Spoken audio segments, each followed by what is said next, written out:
Bonjour à tous et bienvenue dans la Minute Diète d'Osaïa. Aujourd'hui, je vais vous parler des régimes restrictifs alimentaires.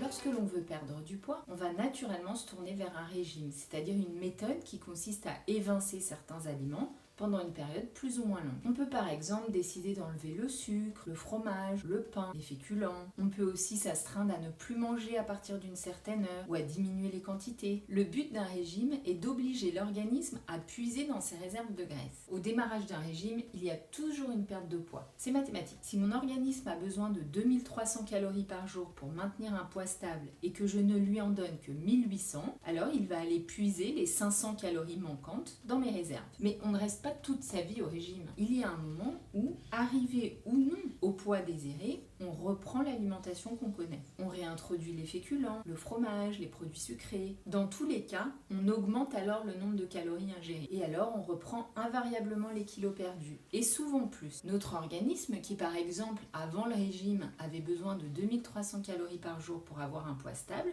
ne fonctionnera plus qu'avec 2000 calories. C'est notre métabolisme de base qui s'est ralenti. Donc si l'on repasse à 2300 calories comme avant le régime, on grossit. C'est pour cette raison que plus on fait de régime, plus on grossit. Certaines personnes en obésité mangent peu et pourtant ne perdent pas de poids, souvent à cause de ces régimes successifs. Donc la première chose à faire pour perdre du poids, ce n'est certainement pas de faire un régime. Il faut plutôt travailler sur ces sensations de faim, apprendre à manger quand on a faim et à s'arrêter de manger quand on n'a plus faim. À bientôt avec la Minute Diète d'Osaïa.